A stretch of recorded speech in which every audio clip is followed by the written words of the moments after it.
Hi, my name is Kay from Dune Coffee in Santa Barbara, California, and the coffee that we submitted to Leaderboard for Season 8 is Ecuador Hacienda La Papaya Anaerobic Sidra.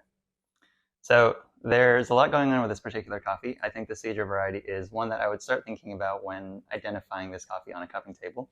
To me, Sidra has a very distinct green grape or malic acidity, and I think that Sidra as well is a variety that takes to anaerobic natural processing very well.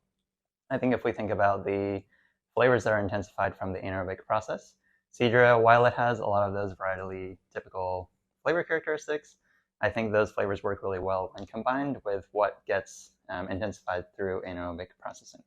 So in thinking about this coffee on the table, that's the first thing that I would start thinking about. In my experience, it's harder for me to pick this coffee up based on visual appearance or anything like that.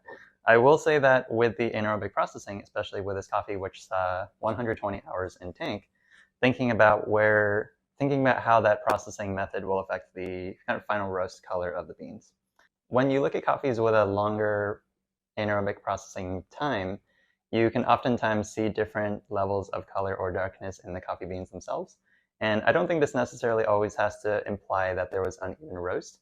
I think that with those longer processing methods, there are just different densities in the coffee, and there will be different color differences in the final roasted product from that processing method. I think in terms of flavor, there have been other coffees from Hacienda La Papaya in Leaderboard in past seasons, and we've also been fortunate enough to taste plenty of coffees from La Papaya in the past ourselves.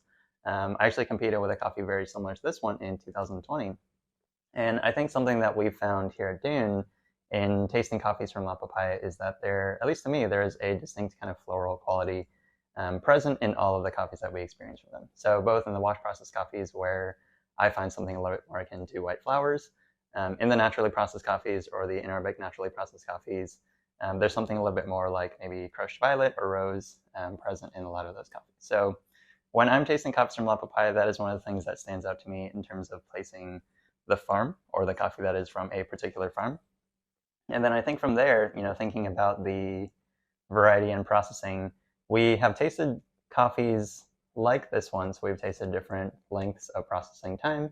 We've tasted the same processing method with a different variety, things like that.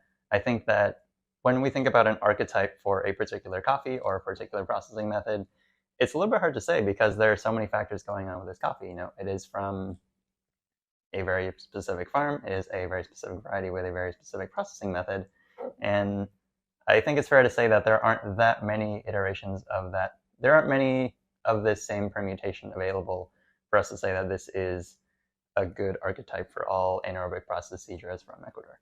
That being said, I think that when we think about what Sidra typically gives to a cup, I think when we think about what anaerobic processing typically adds to the final flavor profile, and then I think especially when we start thinking about coffees from Ecuador and kind of the different flavor profiles that are possible there, I would say that this is a coffee that over the years we've been able to say we are getting consistent flavors and delightful experiences from.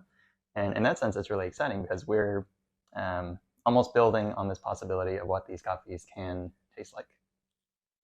It's really exciting for us to know that people all around the world, including ourselves, are tasting this coffee. And it's really special for us to get to work with Juan at Hacienda La Papaya and Cafe Exporto for us to get to share these coffees with all of you. Thanks for watching.